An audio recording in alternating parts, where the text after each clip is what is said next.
They said, "She won't remember any of this by tomorrow anyway." And then they laughed. My daughter, my son-in-law, in my kitchen, under my roof, using my cups. I stood in the hallway holding the edge of the wall for balance, pretending to look for my glasses, while their voices poured through the half-open door like cold water. They thought I was still asleep. I suppose I was meant to be. Old women are always meant to be asleep, out of the way, soft and quiet. But I wasn't. I heard every word, and something inside me, something that had been buried under years of polite smiles and whispered gratitude, woke up and stretched its bones.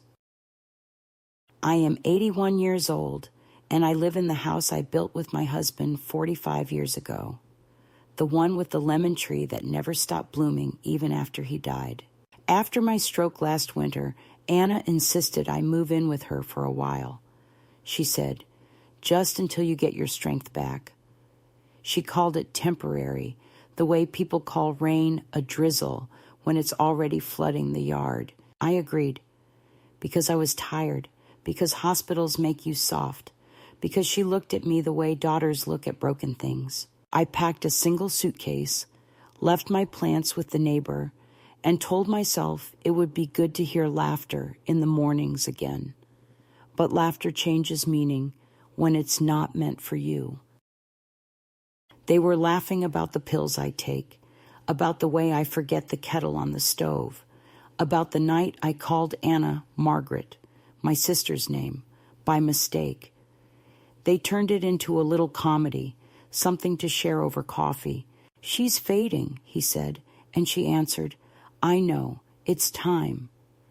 Time for what, I wondered. I didn't have to wait long to learn. They spoke of a place, a facility, a home.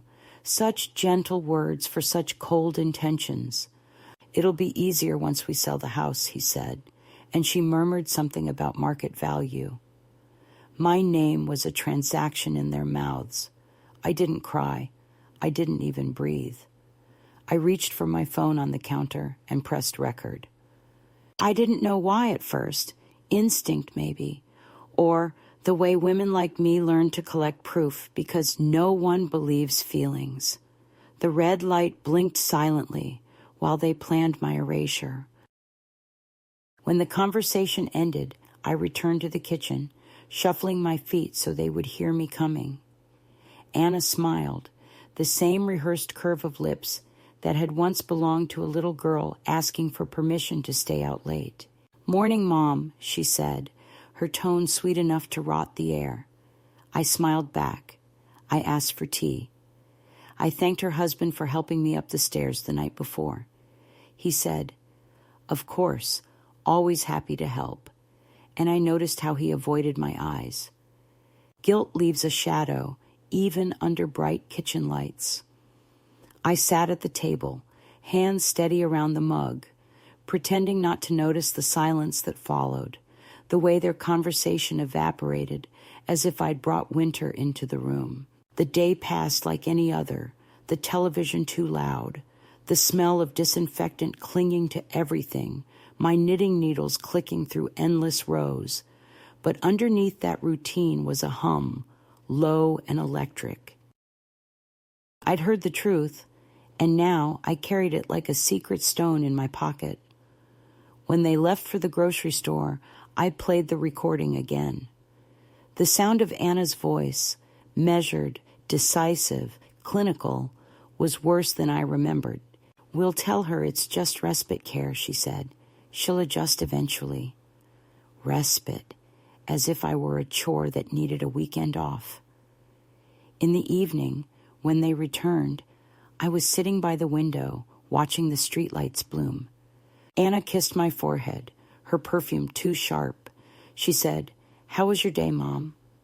I said, "Quiet," and meant every layer of the word. She looked relieved, maybe thinking I'd forgotten. That's when I understood something dangerous. They believed in my confusion more than I did. They needed it. My supposed forgetfulness was their permission slip. The more I seemed to fade, the easier it was for them to redraw the map of my life with me erased from the center. So I gave them what they wanted. I let my memories stutter in convenient places, let sentences trail off. I played the part of the docile, fading mother, but inside, I was sharper than I'd been in years. At night, in the small guest room that used to be the nursery, I kept the phone under my pillow. The house was quiet except for the rhythmic click of the thermostat and the occasional whisper of their laughter drifting down the hall. I thought of my husband, Harold, and how he used to say, "You can't build peace on someone else's silence." I hadn't understood him then. I do now. I fell asleep with the recording still open on the screen, the waveform frozen like a seismograph of betrayal. Morning light came slow and yellow. Anna was already dressed for work, typing furiously at the kitchen island. She had always been efficient. "Mom, I left you oatmeal in the microwave," she said without looking up. Her husband, Peter, kissed the top of her head. Then his lips brushed the air near my cheek. "We'll be back late," he added, and I could smell the faint echo of aftershave and self-importance. I nodded. When the door shut, I exhaled. The silence that followed was heavy but clean, like the air after a storm. I poured myself fresh coffee, strong and dark, and walked through the house that no longer felt like a home. My photos were gone from the hallway, replaced by framed prints of coastal landscapes that meant nothing to anyone. Even the clock I'd bought at a flea market decades ago had been replaced by something digital and soulless. The erasure was nearly complete, only they hadn't expected me to notice. I sat at the table with my phone and listened again. Each word was an artifact now, proof that love can curdle without warning. I thought of the years I'd spent teaching Anna to read, of the nights I stayed awake when she was sick, of the hands that now signed papers about placement options. It's a strange thing to realize your child has turned into a stranger while you were busy surviving. I wanted to confront her, to shout, to ask what kind of daughter sells her mother's house before she's even moved out of it.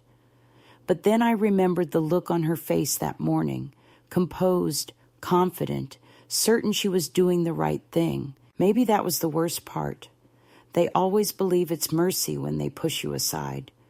So I made tea and waited to see how far they would go, how much of me they thought was already gone. I kept recording. Snatches of talk from the living room, fragments of calls about realtors, paperwork, a consultation with a doctor I'd never met. I learned the schedule of their deceit. They underestimated the patience of the elderly. They think time moves slower for us. It doesn't. It just moves quieter. By the end of the week, I had hours of proof and a growing clarity that frightened even me. One evening, as the sun dipped behind the lemon tree outside, I sat on the back steps and let the light fall across my hands. They're thin now, veined like rivers on a map, but still steady. I thought about the first day we moved into this house, when Harold carried me over the threshold as a joke and nearly dropped me because we were both laughing too hard. The house remembers that laughter, even if the people inside do not. I decided then that I wouldn't let it be sold like a piece of furniture. Not yet. Not while I still had my name, my mind, my proof. Inside, I heard the front door open, the jangle of keys, Anna's tired sigh. She called out, "Mom, you okay?" And I answered, "Of course, dear, just watching the sunset." My voice was calm, soft, exactly what she expected. But inside, something had shifted, a quiet click, like the sound of a lock turning. I wasn't waiting to be saved anymore. I was recording my way back to the truth. It was on a Tuesday afternoon, just after the mailman had left his usual trail of flyers and thin envelopes, that the truth stopped being an echo and became a fact too large to ignore. I was sitting in the sunroom, half pretending to read, half listening to the rhythmic thud of footsteps above me, when the phone rang in the kitchen. Anna answered it, her voice lowering into that careful, professional tone she used when she wanted to sound composed. "Yes, this is her daughter," she said. And then, after a pause, "Of course, we're ready to proceed with the transition. She's stable enough now." The word transition caught my ear. It's a word that sounds gentle, like a bridge between stages of life, but her tone made it sound like an erasure. I put the book down and leaned slightly forward in my chair, straining to hear through the hum of the old refrigerator. "We'll bring her in next week," Anna continued. "We've already arranged for her room." Yes, she's aware. She's agreed. She laughed then, a small, false sound. Oh, she's very easygoing about it. She won't remember half of this conversation by dinner. I sat perfectly still, my fingers gripping the armrest, the weight of that sentence heavy in my chest. Agreed. I had agreed to nothing. They were making plans for my absence as if I were already a ghost, and in a way, maybe I was. I waited until I heard the scrape of a chair and the click of her heels leaving the room before I moved. In the mirror above the mantel, my reflection looked back at me. Gray hair, deep lines, the same eyes that had once spotted every lie in my students' essays when I taught English decades ago. I picked up my phone from the side table, opened the voice recorder, and pressed play. The sound of their laughter from that morning filled the air, distorted slightly, but unmistakable. I saved it under a new name, For When They Forget I Was Here. The rest of the afternoon moved like a dream you don't want to admit you're having. Anna came down later, smiling, saying she'd booked a hair appointment for me. "Just a little trim, Mom," she said. "Something fresh." I asked her where we were going next week, testing her tone. She hesitated for half a heartbeat, long enough for me to catch it, then said, "Just a small trip, some rest for you, a little professional help with the exercises." She touched my shoulder, light as a moth's wing, and I could feel the guilt flicker. Under her skin, I smiled back and said, "That sounds lovely." I had learned over the years that pretending to agree was sometimes the only way to learn what someone truly planned. That night, when the house settled into silence, I went to the kitchen. The air smelled faintly of bleach and lemon polish. On the counter, under a pile of unopened mail, I found a brochure folded neatly in half. The words "Evergreen Care Residence" gleamed in elegant serif letters across the top. Inside were photos of smiling nurses, manicured gardens, and elderly people in pastel sweaters sitting under umbrellas. At the bottom was an address and a note scribbled in my daughter's handwriting.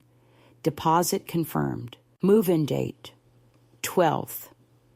My name was written underneath, like a patient's label. I stared at it for a long moment. My own handwriting used to be strong, decisive, the kind that filled blackboards with certainty. Hers looked rushed, clinical. For the first time in my life, I saw her not as my child, but as an adult stranger holding a pen over my existence. I folded the brochure and slid it into the pocket of my cardigan. My heart wasn't racing, not even trembling. It was as if it had slowed to watch. The betrayal wasn't a sudden wound. It was the confirmation of a bruise that had been deepening for months. I made myself tea, though I barely tasted it, and sat at the table in the same chair where I used to read her fairy tales, where she had once drawn crooked hearts for me with red crayon. How quickly affection curdles when convenience calls. I thought of all the quiet ways she'd been preparing me for this, the forgetting of my mail, the sudden disappearance of my checkbook, the way she always hovered when I spoke to the bank on the phone. It wasn't random. It was a campaign. The next morning, I decided to test my suspicions. While she was out, I called the number printed on the brochure. The receptionist's voice was syrupy, well-trained. Evergreen Care, how may I assist you? I said I was calling for information about a new resident. Name? She asked, typing. Marion Ellison, I said, because I wanted to hear it confirmed by a stranger. Yes, Mrs. Ellison, she said cheerfully. We have your arrival set for next Thursday. The deluxe suite, correct? Your daughter has been wonderful, so organized. We'll have your welcome packet ready. My throat tightened, but I managed to ask, and if I change my mind? The woman laughed softly, as if I were joking. Oh dear, that would have to be arranged with your power of attorney. But don't worry, everything is already signed. I hung up slowly, staring at the silent phone as if it might explain itself. Power of attorney. That was the moment I understood the full scope of it. Somewhere, there was a piece of paper with my signature, or something that looked like it, giving my daughter control of the last thing that belonged to me, my choices. I felt the air leave my lungs like I'd been punched, but there were no tears, not even anger, just an immense clean clarity. This was not neglect or misunderstanding. It was theft, wrapped in love's vocabulary. That evening, Anna came home with flowers, yellow tulips, bright and cheerful. For you, Mom, she said. You've been doing so well. She placed them in a vase, adjusted the stems, and stood back to admire them. I watched her and realized she was performing for herself, not for me. People always bring flowers to the graves they've already dug. I thanked her, my voice even. She didn't notice the way I folded the edges of the brochure in my pocket until it felt small enough to hide in my palm. When she left the room, I whispered to the vase, "Don't worry, they'll be your last." That night, after everyone was asleep, I turned on the small desk lamp and pulled out an old folder from my suitcase. Inside were the remnants of my life: marriage certificate, property deed, insurance forms, and an envelope with my late husband's handwriting on it. He had written, "For when they try to forget what you've built." I used to think he meant memories. Now I saw he meant the tangible, the house, the savings, the right to exist with dignity. I looked through each paper, tracing my name with my finger, memorizing the dates, the signatures. The deed was still in my name. They hadn't found that one. Not yet. When I went to bed, I placed the folder under my pillow, next to the phone. I could hear the faint rhythm of their breathing down the hall, perfectly synchronized, like a well-rehearsed duet. It used to comfort me when she was little, listening to her sleep in the next room, knowing I'd built something safe around her. Now the same sound felt like a countdown. The next day, I baked bread. The smell filled the house, warm and thick, the kind of smell that once meant home. When Anna came downstairs, she looked surprised. "You're up early," she said. "I thought you'd sleep in." I told her I wanted to use the oven while I still could. She laughed politely, not hearing the truth in it. While the bread rose, I turned the recorder on again. She spoke on the phone to her husband about the final payment, about the realtor coming to take photos of the property. "We'll tell her it's a medical evaluation," she said. "Once she's settled, it'll all calm down." Settled. The word made me think of dust. That was the moment the betrayal stopped being abstract. It wasn't just that they were planning to move me. It was that they had rewritten the story of who I was, turned me from mother to dependent, from teacher to burden. I felt something stir in me, not fury exactly, but precision. Betrayal sharpens the mind like a knife on stone. I knew then that I wasn't going to let them ship me quietly into the polite oblivion of Evergreen Care residents. I would leave on my own terms, and I would make sure the truth spoke louder than their versions of love. When night came, I sat again by the kitchen window, the same spot where I'd first heard them. The street outside was silver with moonlight. I thought of the line Anna had said on the phone. She won't remember any of this by tomorrow anyway. I whispered to the empty air, "You're wrong, sweetheart. I will remember, and soon, so will you." The recording light blinked once more, red and steady, as I began to document the evidence of my own disappearance, not as a victim, but as a witness reclaiming the last honest thing I had, my voice. The quiet cruelty began so softly that at first it was almost invisible, a rearrangement of habits, a redefinition of what was called kindness. The following week, Anna started labeling things around the house in neat printed letters: meds, towels, tea, shoes, as if the rooms I had lived in for months were now a foreign country whose language I no longer understood. She said it was to help me stay organized, to make life easier. I nodded, smiled, thanked her, because defiance would have only confirmed what she wanted to believe, that I was slipping. But inside, I watched the slow choreography of control unfold with the precision of a waltz. Each label was a small declaration that I no longer owned memory, that my understanding of space had to be mediated by her care. It wasn't malicious, not yet, but it was exact, and it was constant. A few days later, the house cleaner stopped coming. Anna said the agency had raised their rates, and she preferred to handle the tidying herself. What she meant, though she didn't say it, was that she wanted no witnesses. The cleaner had known me for years and still called me Mrs. Ellison, not Mom, not her. That distinction mattered. It made my presence official, not conditional. With the cleaner gone, Anna began rearranging my things, my letters, my sewing kit, my small box of photographs. I would find them days later moved to new places, drawers reorganized, piles thinned. Each time I asked, she smiled and said, "I'm helping you declutter. Too much stuff makes confusion worse."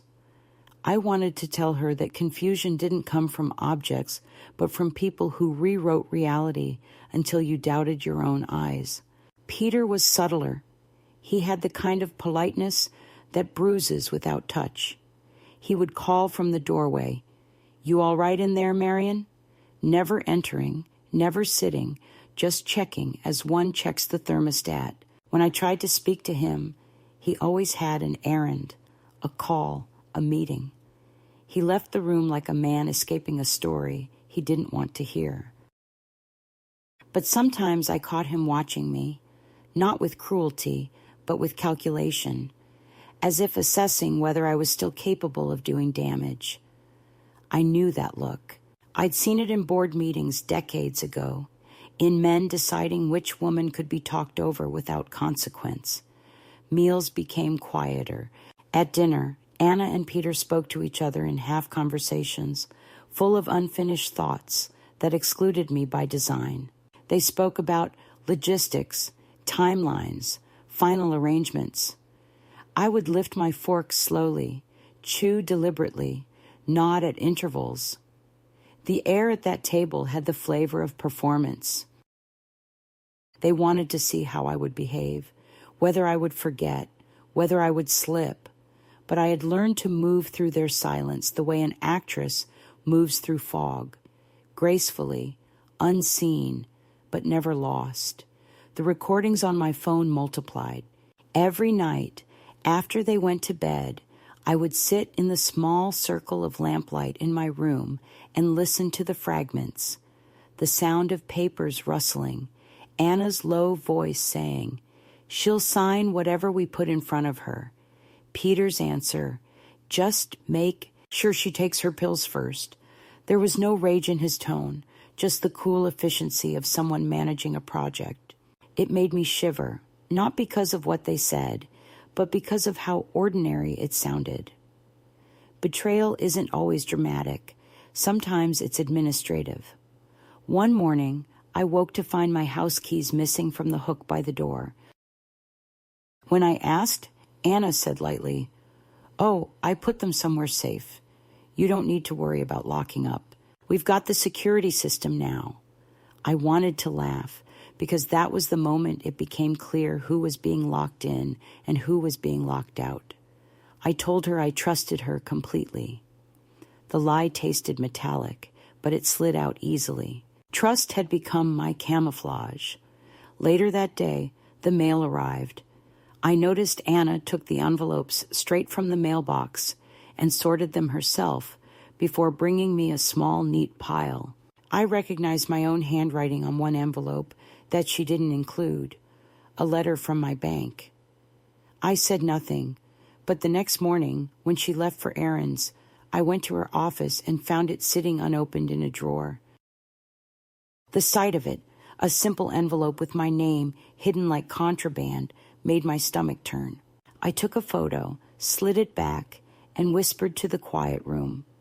Every secret has a witness, even if it's just the air. The house began to feel smaller, as if the walls leaned inward to listen. Anna filled it with soft music, instrumental playlists meant to soothe. She said the sound helped me relax, but it was really to muffle conversations, to blur the edges of what I might overhear. I learned to turn my hearing aids slightly down when she was home, so she would think I wasn't paying attention, and then up again when she thought I was napping. I became a student of shadows, a scholar of pauses. It was almost funny how their certainty made me invisible and therefore dangerous. Sometimes, when I was alone, I would walk through the rooms and touch the furniture like a blind woman reacquainting herself with shape. The dining table where I once hosted Christmas, the framed sketch of Harold's hands that hung above the fireplace, the rug we bought on our 20th anniversary. They called it the family home, but it was my life they were redecorating into absence. I recorded myself narrating these details, softly, calmly, so that when they tried to say I was confused, I would have evidence of clarity. "This is the oak table with 3 scratches on the left leg," I would say. "Peter dropped a plate here in April. The mark is still there." The recordings became my diary, my defense, my proof of presence. By midweek, new routines appeared. Anna began keeping my medications in a locked box. She said it was safer that way. Each morning she handed me the pills in a small plastic cup, counted aloud, watched me swallow. I started pretending to forget one, hiding it under my tongue, flushing it later. The act gave me a small, secret power, an invisible rebellion that no one could chart. Power, I'd learned, doesn't always roar. Sometimes it hides in a quiet refusal to be subdued.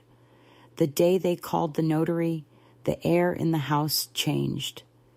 Anna told me someone would be coming by to update some paperwork, just signatures, nothing serious. I agreed, smiling, but that night I stayed up, reading the faint notes Harold had once made in our old insurance files. His handwriting, looping and firm, steadied me. I found the phone number of the lawyer who had handled our estate years ago, a man named Kaplan who'd retired but still lived nearby.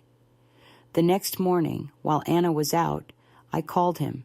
He recognized my voice immediately and said, "Mrs. Ellison, I always wondered how you were." I told him in the simplest words possible that I needed confirmation about a document. His tone shifted from friendly to alert. "Send me whatever you have," he said. "If someone's made changes, I'll find out." When Anna returned that afternoon, I was sitting on the porch knitting, my phone tucked under a blanket beside me, recording. She came out smiling too widely, holding a plate of fruit. "You're quiet today," she said. "Just enjoying the air," I replied. She sat beside me, her voice softening as she said, "You know, Mom, We're only trying to help. You've done so much for me, and I just want you to rest now. I looked at her face, searching for the little girl who used to clutch my hand at night. She was gone, replaced by this polished woman who spoke of rest like it was a favor. I said, "I know, dear," and in my head added, "You'll rest too, soon enough." 2 days later, Kaplan called. He'd received copies of the documents. His voice was calm but deliberate. "Your power of attorney has been notarized recently," he said, "and the signature, it doesn't match your older files. I can challenge it if you like." For a moment, I couldn't speak. My daughter's betrayal had crossed from planning into forgery. I thanked him, promised to send him my identification, and ended the call. My hands trembled slightly as I placed the phone down, but not from fear, from confirmation, knowing finally that I wasn't paranoid, that the shadows had shapes. That evening, Anna announced she'd arranged a doctor's visit for me, just to check up before the move. She said it lightly, stirring soup on the stove. I stood behind her, watching the back of her neck, the slow rhythm of her breath. I realized how calm I felt. There was no anger left, only purpose. She thought I was fading, but I was, in truth, preparing. I excused myself, went to my room, and opened the recording app once more. The folder of files had grown heavy with evidence. I renamed it simply The Truth. When night fell, I sat at the window watching the shadows of the lemon tree stretch across the yard. The fruit hung low, heavy with ripeness, just waiting for the right moment to drop. I whispered to the dark glass, "Soon." The cruelty they thought I couldn't see had made me sharper than I'd been in decades.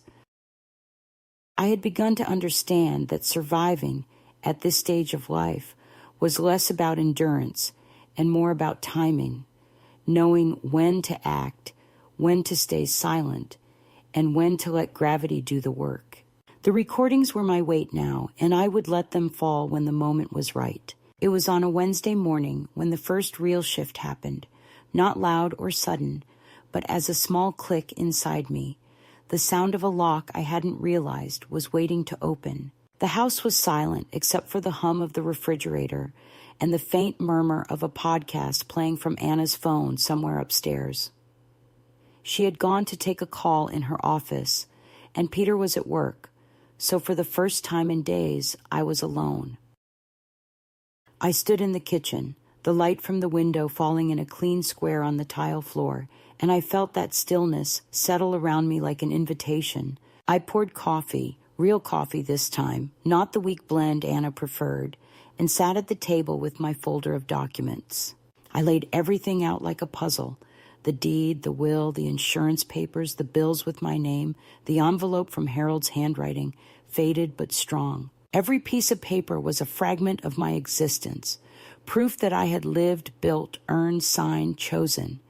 I took a deep breath and began to organize them, not as a sentimental act, but as strategy.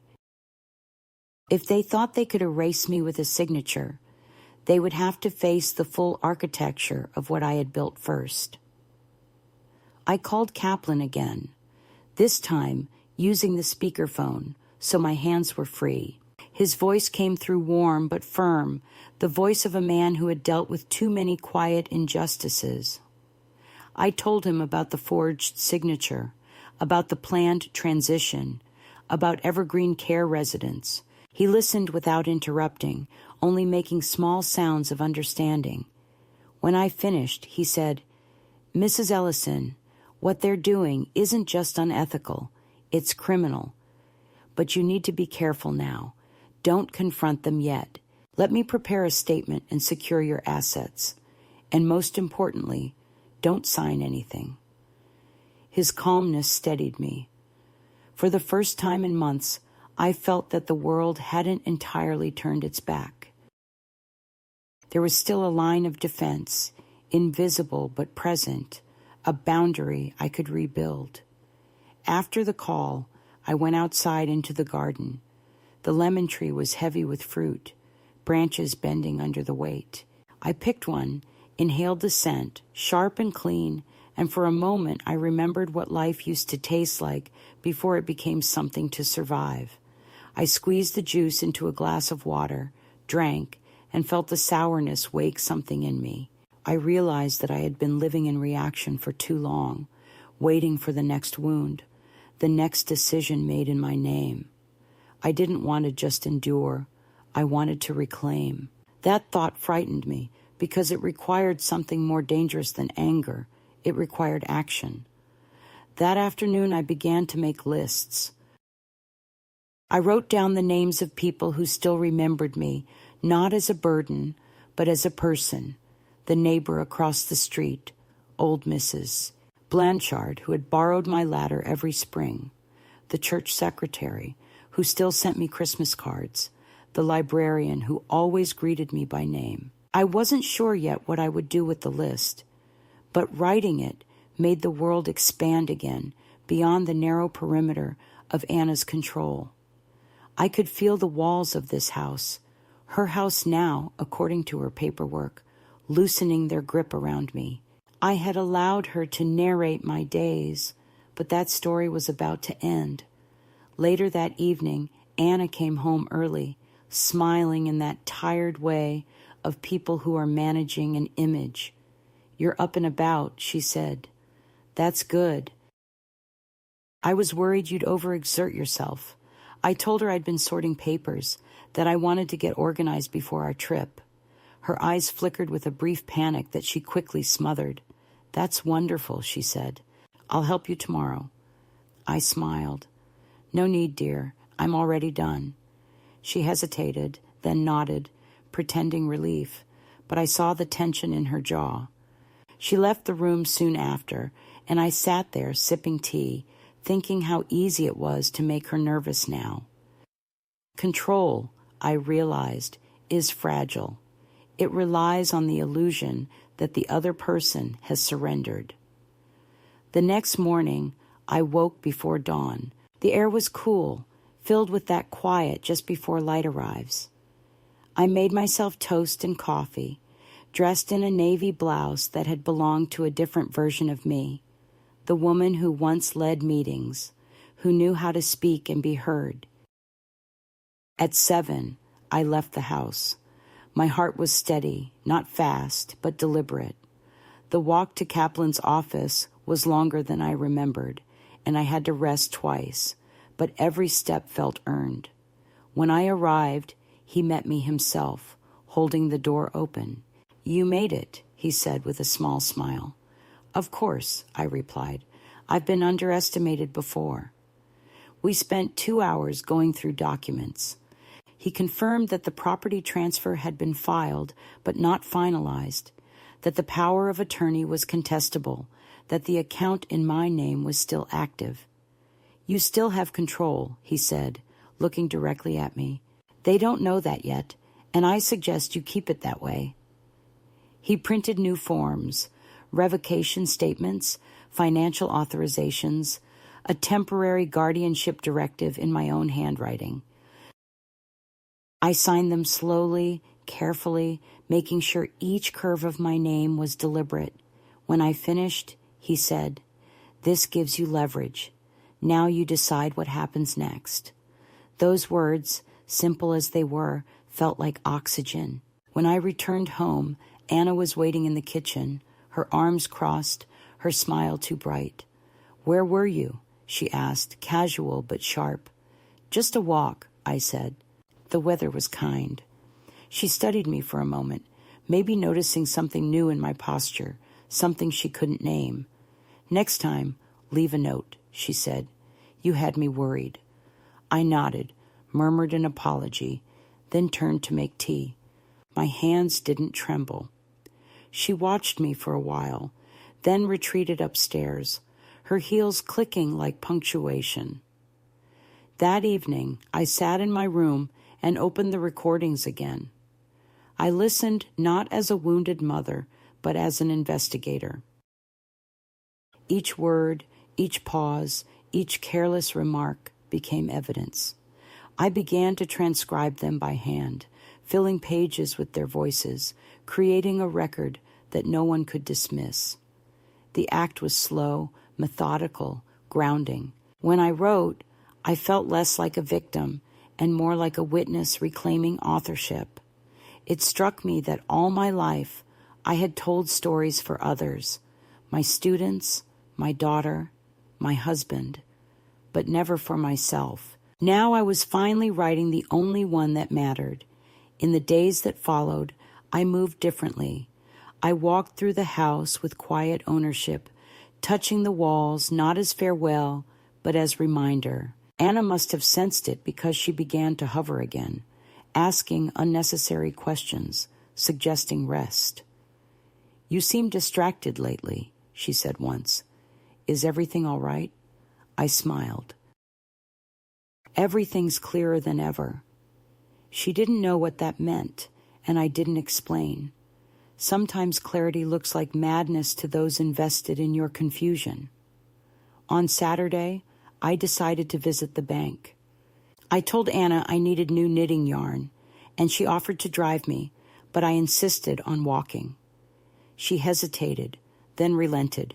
At the bank, I met a young teller with kind eyes who didn't treat me like an artifact. I withdrew a modest amount of cash, enough to feel tangible, and asked to open a secondary savings account.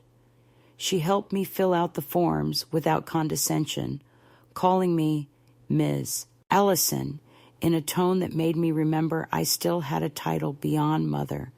When she handed me the card, I felt an almost childlike rush of triumph. My money, my name, my choice. 3 small things, yet enormous. That afternoon, I returned home and baked lemon cake, the kind Anna always said was too sweet. When she came into the kitchen and saw it, she frowned slightly. "You shouldn't overdo it, Mom. The sugar." I cut her off gently. "I'll risk it. I've lived long enough to earn dessert." She blinked, unsure whether to laugh or scold, then simply left the room. I smiled to myself as I sliced the cake, each piece a small declaration of independence. That night, before bed, I sat by the window with the lights off and watched the moon spill its pale light over the garden. The lemon tree shimmered, silver and still. I thought of Harold again, how he used to say that courage is rarely a shout. It's a quiet refusal to bow. I understood him now in a way I never did when he was alive. I wasn't preparing for confrontation anymore.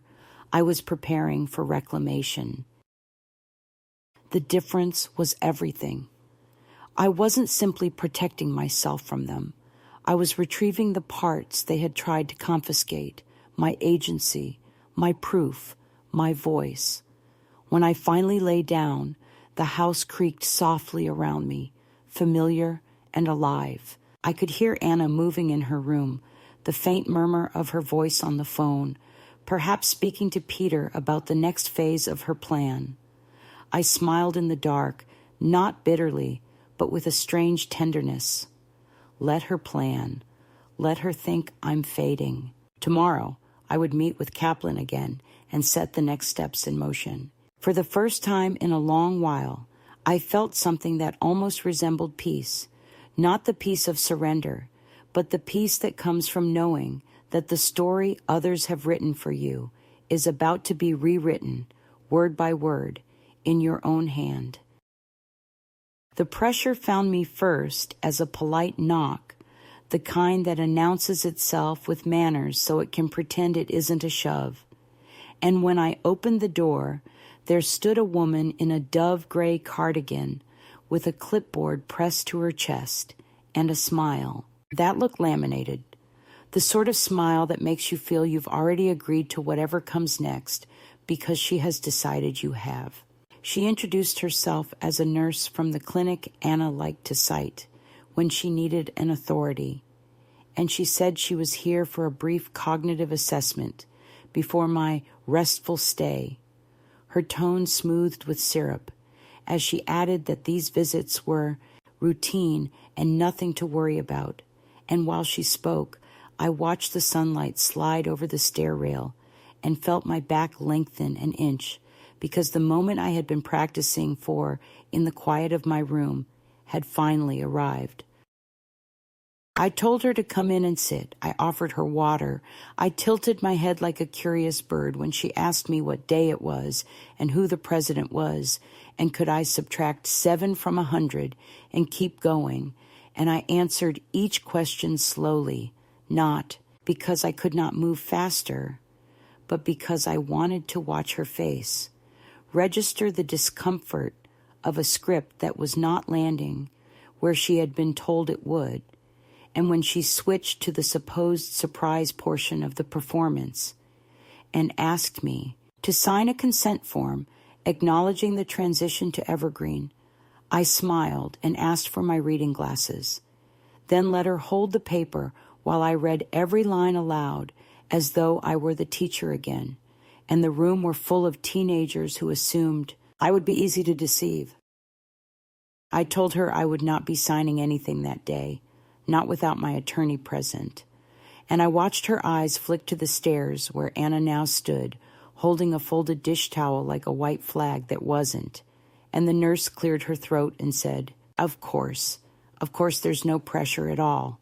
We just want to make sure everyone is comfortable," which is a sentence that always means one person will be made comfortable at the expense of another, and I thanked her for her time and walked her to the door with a politeness so careful it felt like armor. That afternoon, the realtor arrived early, a man with shoes too clean for the sidewalk and a tape measure that flashed like a silver fish when he snapped it open.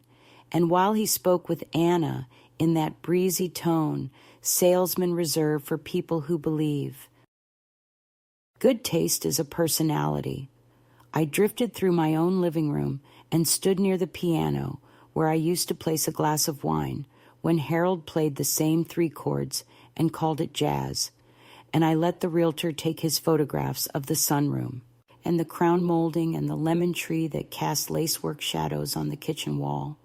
And when he lifted his camera toward the portrait of my parents, I stepped neatly into the frame and smiled a small, unblinking smile that stopped him cold because nothing ruins a fantasy listing faster than the reminder that a person still lives inside the rooms being staged for a future without her. He muttered something about editing and lighting and moved on, and Anna waited until he left to tell me I was being difficult, that I was making a hard situation harder, that I was choosing hostility when I could choose peace, and I told her I wasn't choosing either, that I was simply choosing accuracy, and she looked at me with the expression of a woman who has always been praised for her composure and has just discovered that composure collapses in the presence of a refusal to agree with it. The next morning brought a different kind of pressure,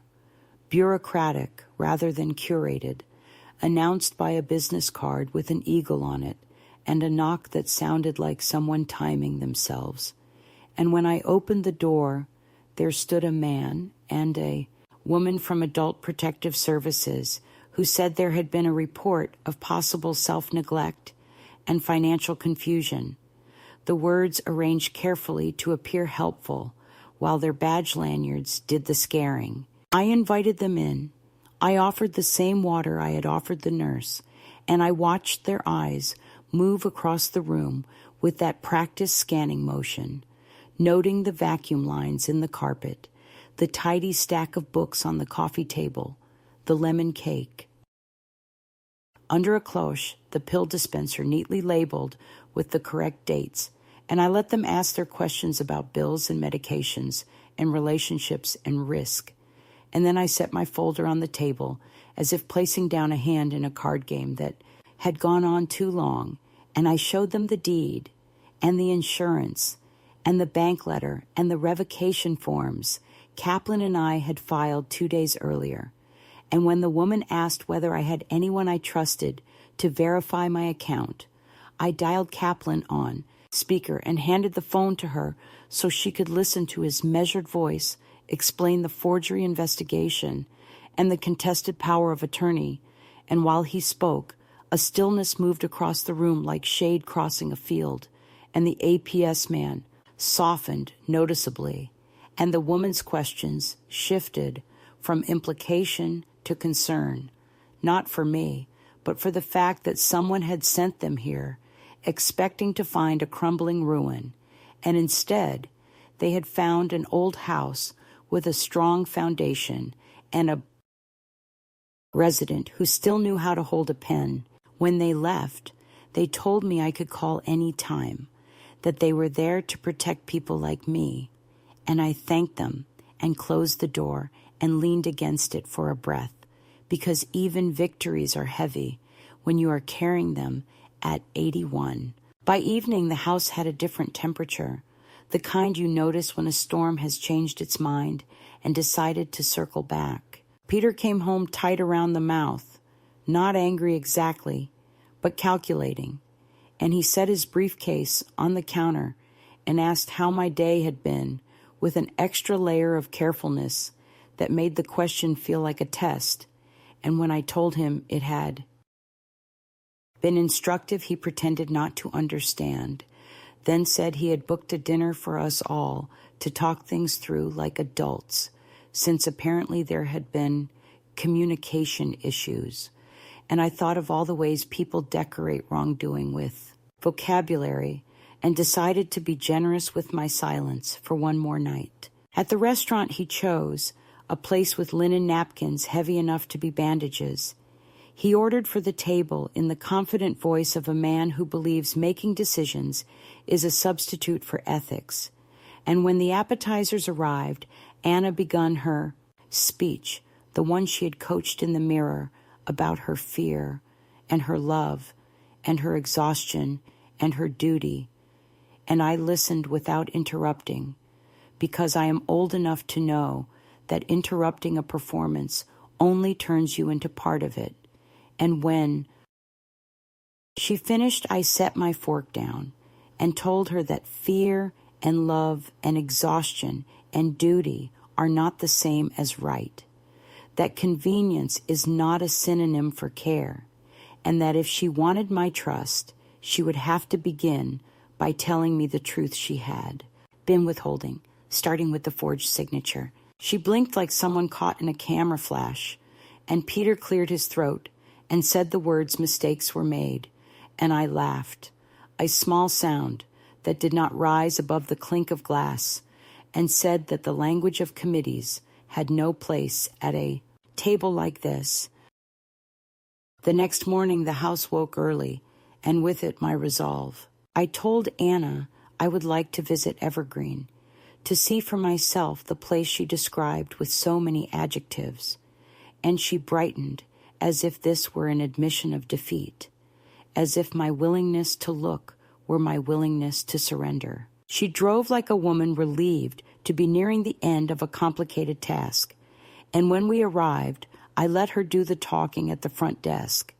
I let her sign the visitor log with the tidy loop of her married name, and then I walked the corridors in silence, counting the steps between the common room and the exit, memorizing the way the light angled through the atrium, stopping to sit in a sunlit chair beside a woman whose eyes were clear as glass and whose hands were folded around a sweater, the color of unripe pears. We spoke quietly about nothing, weather, birds, the pastry cart, and when Anna went off with the administrator to finalize what she called details, the woman turned her head and said, in a voice that still held the music of a choir, that she had been here 3 years, and that the worst part was not the food or the noise or the routines.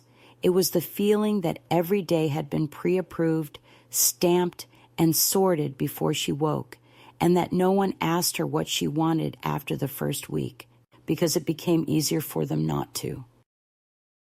I thanked her. I squeezed her hand, and I stood up and walked to the window and took a photograph of the lemon-colored armchairs in the lobby, then slipped my phone into my pocket and breathed the air as if it were something a person might run out of On the drive home, Anna chattered, as if a faucet had been turned, about amenities and safety, and how nice it would be for me to have company my own age. And I looked out the window at the grocery store I used to walk to, and the bus stop where I had once waited with a lunch pail for a teaching job that barely paid the bills, but fed my days with meaning. And I decided that if the world was going to insist on mistaking me for a woman who wanted to be managed, then I would let the world learn by demonstration. That evening, after Anna went to bed, I opened the voice recorder and began assembling a single file from the dozens of fragments I had collected, not the whole archive, just the 5 minutes that mattered. The laughter in my kitchen, the word transition, the plan to have me sign after pills, the realtor's appointment, the forged consent. I dated it, I titled it Kitchen, and I sent it from my email to Kaplan, to myself, and, after a long, still moment staring at the address line, to Anna in a message with no greeting and no explanation, just the file and the subject, tomorrow. Then I turned off the lamp and slept for the first time like someone who had finished a chapter rather than like someone who expected to be woken by a stranger holding a form. Morning arrived with an absence of noise, the kind that makes you realize the house has been living a life of its own when you weren't listening. Anna did not come downstairs at her usual time, and when she did, she had the look of a person who has been forced to reconsider their reflection. And she placed her phone on the counter screen down and asked if I would like oatmeal, her voice careful and small, and I said tea would be fine. And we stood in the kitchen with the water heating and the lemon tree shadow scrolling over the tile like a film of a place we once loved. She said she had listened, that she hadn't realized how it would sound when the words were gathered, that things had gotten away from her, that she had been overwhelmed, that she had only wanted to make sure I was safe. And while she spoke, I could feel the apology bending outward to shelter herself from its rain. I told her that safety without consent is custody, that love without listening is management, and that I would not be managed anymore. She nodded. She said she understood. She said she would call Evergreen and delay, and I told her there was no delay to call in because I was not going at all. By mid-afternoon, the second wave arrived, not with badges this time, but with a citrus cologne and a briefcase. A lawyer Peter knew from his firm, who introduced himself in a tone both soothing and condescending, as if trying to calm a skittish horse, and he began to explain in slow sentences that the family was acting in my best interest, and that the law recognized a need to plan prudently for elders. And I asked him his mother's name, and he blinked, and I asked him if she would enjoy hearing the word elder used on her in that tone, and his cheeks turned that distinctive shade. Men's faces turn when they have stepped into a hole and only just realized how deep it is. I told him to leave, that there would be no further conversations without my counsel. And when he drew himself up to mention court, I smiled a smile so calm it was almost kind, and said that the first one to court with the truth locked in, numbered. Files usually enjoys the advantage, and he closed his briefcase on his soft words and retreated. I could feel the rhythm of my days altering, the pulse of them steadying in a way that both soothed and unsettled me. Because to stop being a problem in someone else's plan is to become a person again. And being a person means you have to decide what you want rather than simply rejecting what you don't. I wanted air, time, quiet, the right to make mistakes that are mine, and the right to keep what I have built from being inventoried like a shipment. I also wanted, though I barely admitted it to myself, a witness who was not Kaplan and not an officer and not a woman in a lemon armchair. Someone from the thread that tied yesterday's family to today's fractured version. The witness found me on a Saturday when the house was thick with silence and dust motes, when a soft knock came at the back door, and I opened it to find Lily, my granddaughter, standing there with her backpack slung over one shoulder and a look on her face that made me catch my breath, because it was the exact expression Anna wore at 16 when she had failed a chemistry test and didn't know how to tell me. Lily said she had come alone, that her parents thought she was at a study group, that she had found the audio file, that she didn't know what to do with the hurt that hearing her mother laugh like that had poured into her, and I pulled her into the kitchen and made tea the way women have made tea for centuries when they needed something to hold that wouldn't break. We sat for a long time, and she talked in long, looping sentences the way teenagers do when they finally decide you are safe. And she told me she had always felt the temperature in rooms more than the words in them, that lately the temperature at home had been wrong, and that she hadn't known how to name it until she heard the recording, and then it was like seeing water become ice in front of her. She asked me if I was angry with her mother, and I told her anger is what you feel when you still expect someone to do better, and that I wasn't angry, I was done expecting. She asked me what I was going to do, and I told her some of it and not all, because even a trusted witness does not need to carry every piece of your strategy. And then she reached into her backpack and took out a small spiral notebook and said that she had already begun writing everything she noticed, dates, phrases, the way her father avoided looking at me at dinner, the realtor's card on the counter. And I felt something inside me lift, because there is a specific relief that comes from realizing the next generation is not an echo of the last, that a girl might grow into a woman who refuses the choreography that hurt her grandmother. Pressure does not like to be ignored, and it grew inventive after that.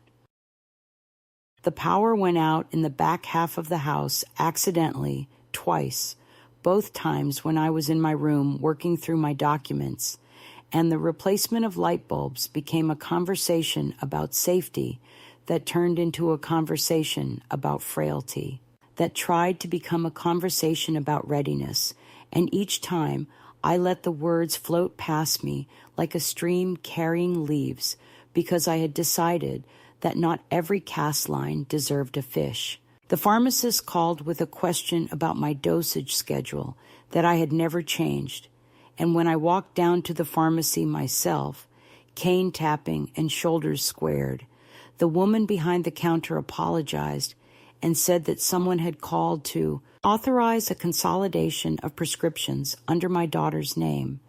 And I smiled and said a consolidation requires consent, and then stood there while she restored my file and added a note. And when I left, I bought a small jar of peppermint candies, because I wanted to taste a childhood flavor while I watched the adult world attempt to rearrange me. That night, as I was washing the single cup and plate I had used, Anna came into the kitchen with the careful gait of someone approaching a bridge she is not certain will hold, and she asked if we could try a family mediation. She had the name of a facilitator who specialized in elder transitions, and she wanted to find a way through this without lawyers and recordings and outsiders who would not understand our love. I told her love that refuses witnesses is not love. It is privacy masquerading as affection, and that I would speak with her, and only her, tomorrow morning in the sunroom where the light is honest, and that after that we would decide whether there was anything left to mediate. She nodded. She said thank you.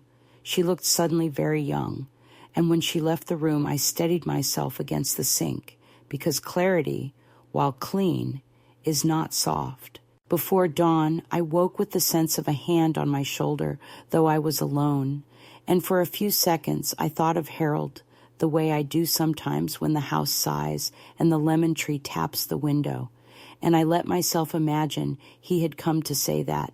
The plan I was making was the right one, that his careful notes and my careful patience had led to the only path that still respected the girl he married, the mother I became, the woman I still was.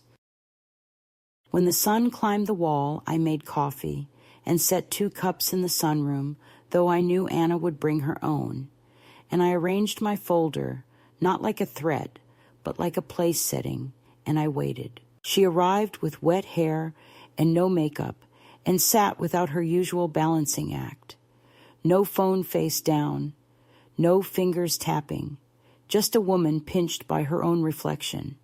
And she began to talk about childhood, about the long evenings after my shifts when I would still bathe her and read and bake for bake sales.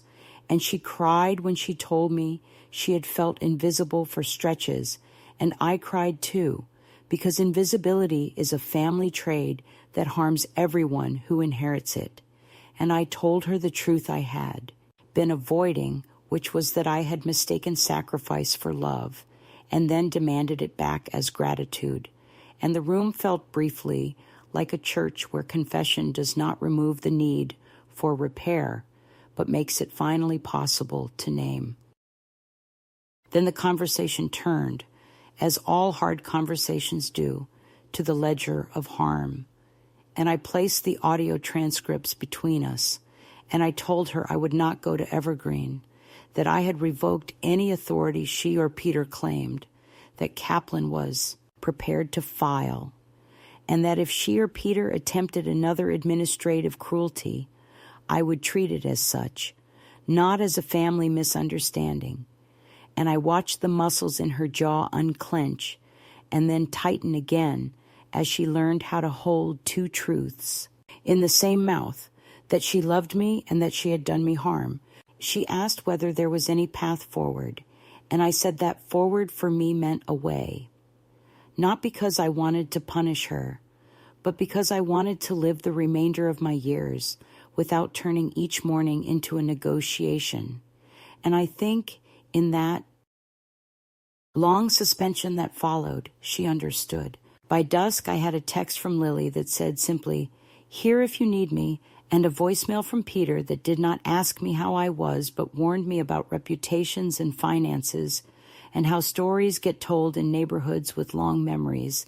And I laughed for the first time in days, a real laugh that broke in the middle and reassembled itself, because it turns out the thing about reputations is that they are only dangerous if you are still volunteering to carry them. I put the kettle on, I set my phone to charge, I walked out to the lemon tree and picked a fruit with the soft twist Harold taught me when the branch is too heavy to be trusted with a tug.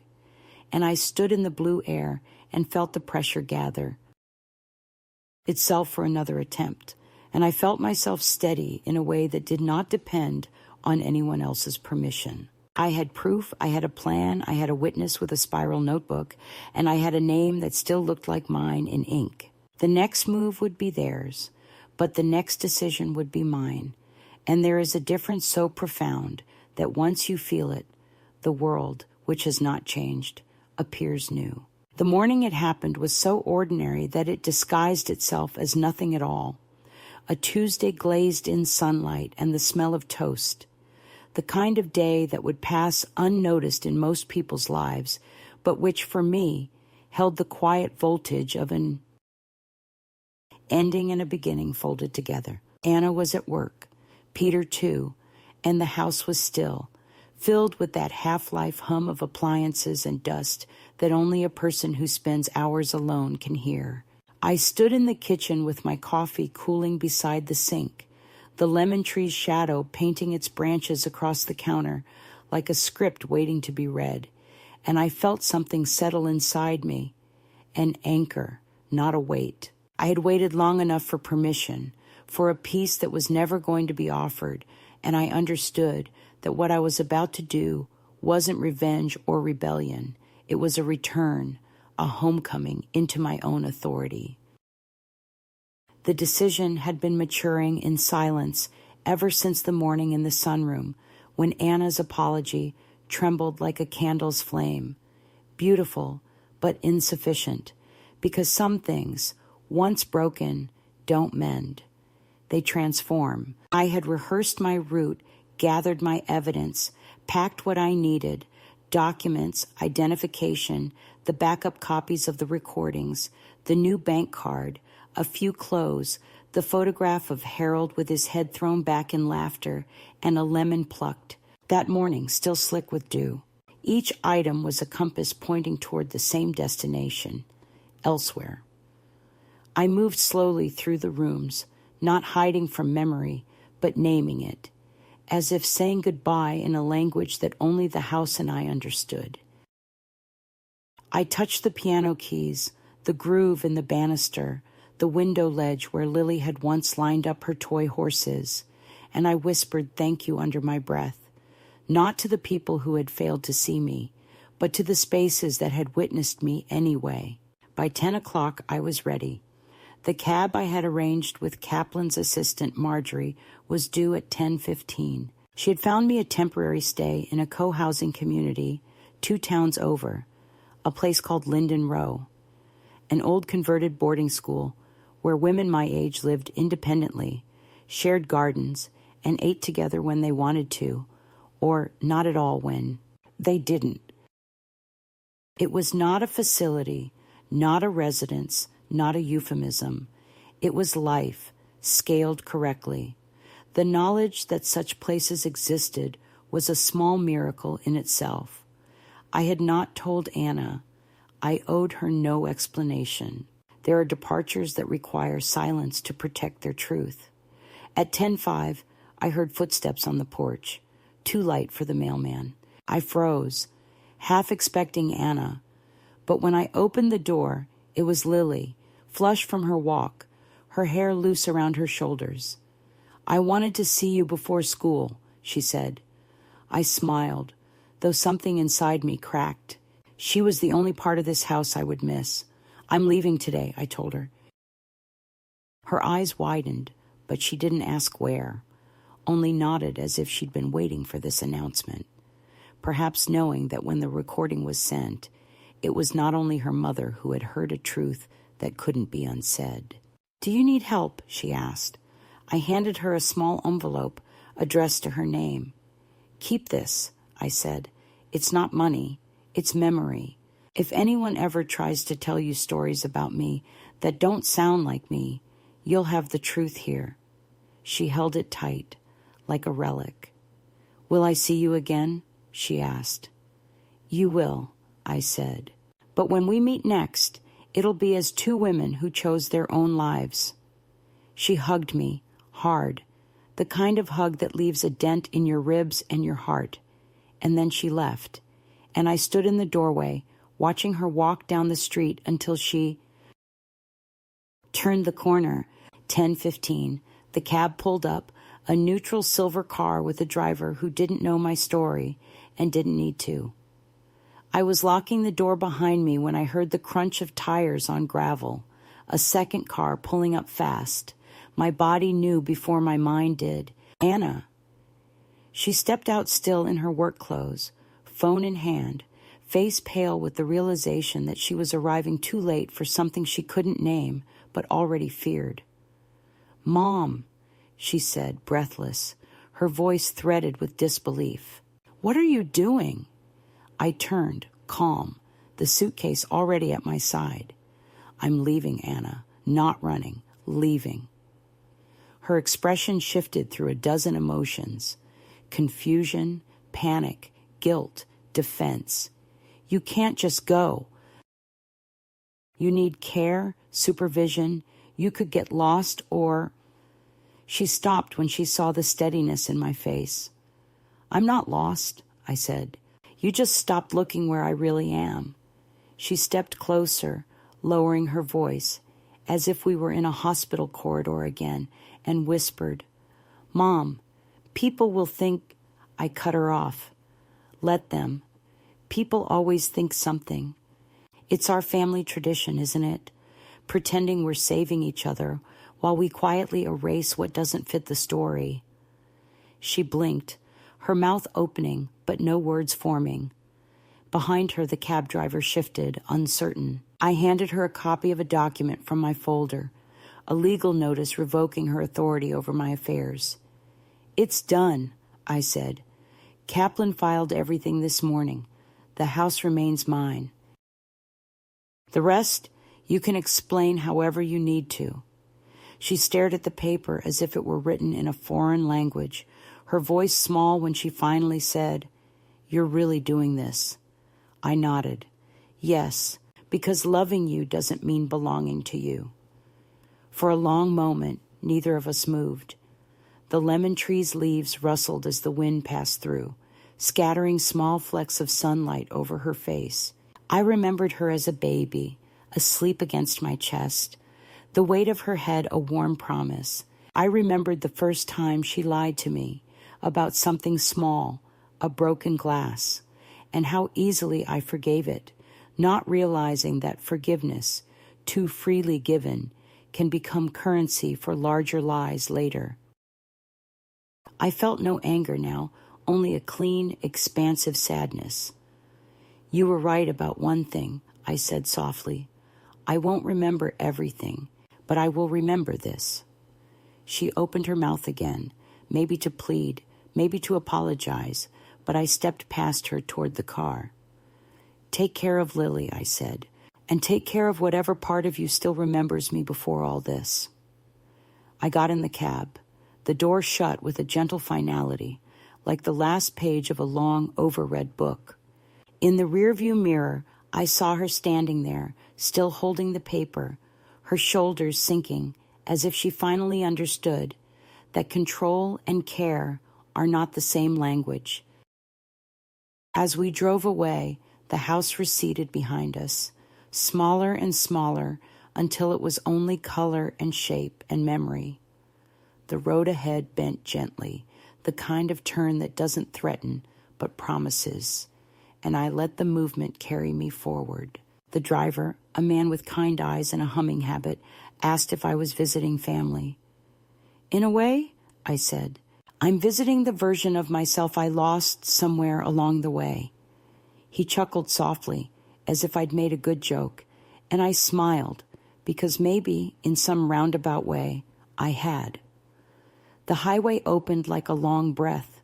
Fields, signs, sunlight. For the first time in months, I didn't feel like a trespasser in my own life. I reached into my bag and took out the lemon, its skin still cool, the scent sharp enough to sting the air, and I held it in my lap.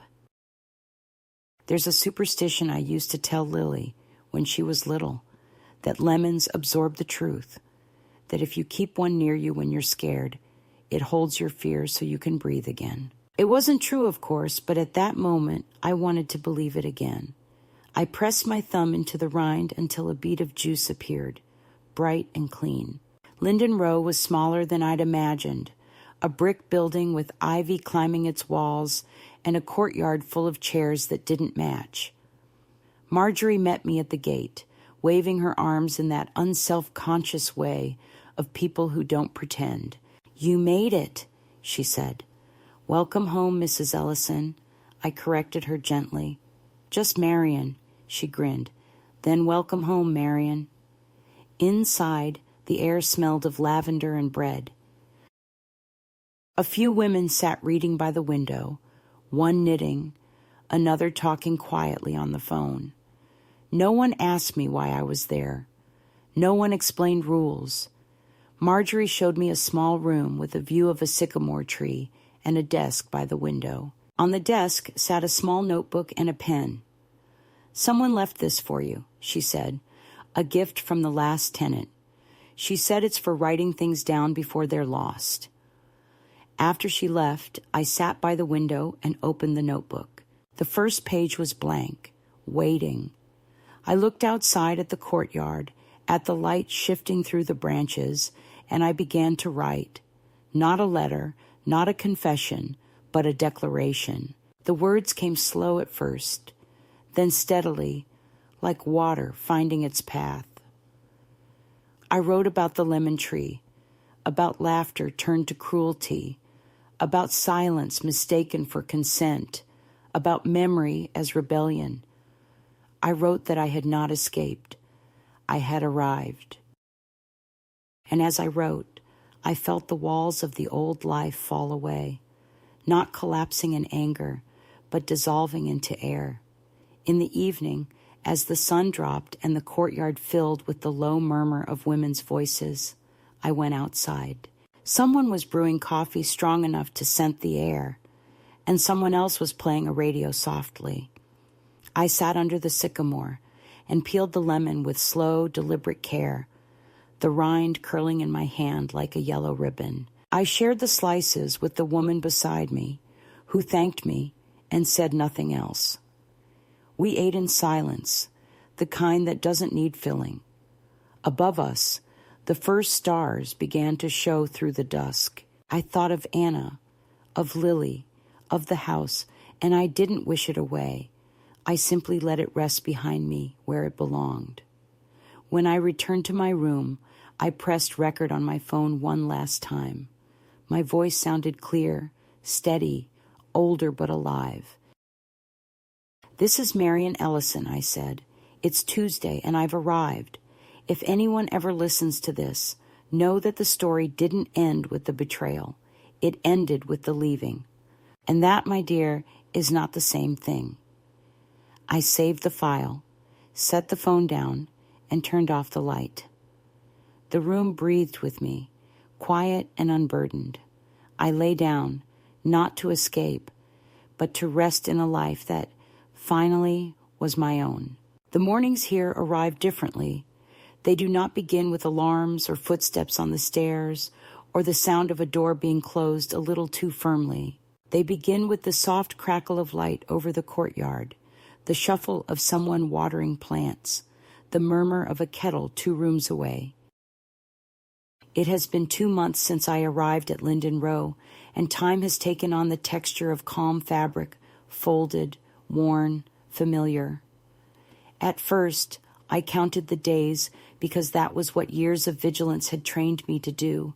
You count when you are waiting for something to end. But after the first week, I realized there was nothing left to wait for. The war was over, and I had survived it not by fighting harder, but by finally putting down the weapons I'd been given, the guilt, the duty, the endless rehearsing of how to be less of an inconvenience. It turns out survival sometimes looks like stillness. It looks like waking up and not needing to defend your existence before breakfast. My room is small but honest. The window faces east, so the light arrives early and gold. On the sill sits the lemon I brought with me, now hardened, its scent faint but still present, a relic of the tree that once shadowed my kitchen and my undoing. Every few days, I turn it in my hands like a stone, feeling its weight, wondering how something so simple became the shape of my freedom. The first week, I thought of Anna constantly. Every voice that rose outside my door made me flinch, expecting confrontation, explanation, consequence, but none came. Kaplan sent word that the paperwork had been finalized, the house legally mine again, the accounts secured. Anna had not contested. There was no letter, no call, only silence, a silence that at first felt like punishment, then like release. Some doors close without noise, and that is mercy. The women here have a way of speaking that is both careful and blunt, as if they've run out of time for pretense, but still value the shape of gentleness. We eat together when we choose. No schedules, no charts. Sometimes I cook lemon chicken. Sometimes we sit under the sycamore tree and share soup or silence. There is a woman named Clara who plays the piano in the evenings, always the same song, slow and searching, and I've learned to love it because it sounds like someone thinking out loud. When she finishes, she always looks up and says, "There, that's enough truth for one night." I know what she means. Truth in excess can bruise. It must be portioned carefully if you want to live with it. I've begun to write again. Not about Anna or Peter or betrayal or even the recordings. Those belong to the past, and I have no wish to live there. I write small things, a memory of rain on a tin roof, the scent of soap from my mother's apron, a line of poetry I once taught to students who are now older than I was then. Writing feels different now. It doesn't need to prove anything. It's not evidence anymore. It's breath. Sometimes I sit with Marjorie, who visits every few weeks, and we talk about ordinary things, bills, recipes, the way Ivy climbs faster in autumn. She always ends our talks with, "You sound stronger." I suppose she's right, though strength feels less like muscle now and more like clarity, the absence of fear where fear once lived. Lily writes to me every Sunday. Her letters come on pale blue paper with drawings in the margins, flowers, stars, once a tiny lemon tree in a pot. She tells me about school, about how she's been keeping a journal of her own, how she asked her teacher if memory can be taught, and how the teacher said, "No, but awareness can." I like that. I keep her letters in a box beside the bed, tied with a ribbon. Sometimes, when the air smells like rain, I reread them and imagine her walking through the same house I left behind. Quieter now, perhaps, maybe kinder. I do not wish her mother pain. I only wish her the capacity to face herself. That's harder than any punishment. A few weeks ago, a letter came from Anna, not long, just a few lines. She said she hoped I was comfortable, that she was sorry, though she didn't specify for what, and that she was trying to make things right with Lily. I read it twice, folded it neatly, and placed it under the lemon on the sill. I didn't write back. Forgiveness is not a letter you send. It's a door you stop standing in front of. Let time do what it does best, soften, then fade. Some evenings, when the sun begins to sink and the light turns that color between honey and smoke, I sit on the bench near the gate and watch people come and go, visitors with flowers, daughters holding their mother's hands, laughter that rises and falls like waves. It used to hurt to see such tenderness. Now it only reminds me of what's possible. I think sometimes of all the women who are still in kitchens like mine once was, listening to voices that try to erase them. And I want to tell them that silence is not safety, that politeness can be a cage, that remembering is a form of defense. I wish I could send them this quiet I found, wrap it in brown paper, mail it to every address where a woman has been told she's becoming a burden. One night, Clara asked if I missed my old life. I thought about it for a long time before answering. I told her I didn't miss the life I had, but I missed the woman I was supposed to become before I was interrupted by everyone else's expectations. She smiled and said, "Well, then maybe this is her, finally arriving." Maybe she's right. The mirror here shows me a face that still surprises me. Lined, yes, but steady. The eyes less defensive, the mouth softer. The kind of face that has stopped auditioning for kindness. I have plans now, small but solid. I've joined a writing group that meets on Thursdays in the common room. We read each other's work aloud. Some of it is clumsy, some of it luminous, all of it brave. Next week, I'll read something I wrote last night, a piece called The Lemon Tree. It begins with the line, "They thought silence was permission. They thought forgetting was the same as forgiving." It's not a story about vengeance or loss. It's about the way a voice sounds when it learns it can speak again without trembling. When I read it to myself, I felt Harold near, the faintest echo of his laugh in the back of my mind. I think he'd approve. He always loved when words came home to themselves. Sometimes late at night, I record small notes to myself. Not evidence anymore, just fragments. The sky smells like rain tonight. I walked farther than yesterday. Peace feels heavier than fear. I keep them not for anyone else to find, but as proof that my voice continues, that it doesn't fade, just because no one is listening. It's my way of marking time, of saying, I was here, I am here still. The lemon on the sill has started to wrinkle, its color deepening into something close to gold. I think I'll plant its seeds in the courtyard when spring comes. Maybe they'll take root, maybe they won't, but I like the idea of a tree growing from what was once the symbol of my leaving. If it blooms, I'll sit beneath it someday, and maybe Lily will visit, and maybe we'll share its fruit. Until then, I live quietly, fully, deliberately. I wake with the sun, I drink my coffee strong, I listen to the piano at dusk. I am not waiting for anyone to call, or to forgive, or to remember. I am simply here, and that is enough. If another woman, somewhere, ever finds herself standing in her own hallway, listening to voices that try to decide her life for her, I hope she remembers this. You are allowed to press record. You are allowed to walk out the door. You are allowed to begin again. Even when they say you won't remember, prove them wrong. Because memory isn't just what stays. It's what you choose to keep alive. And I have kept enough.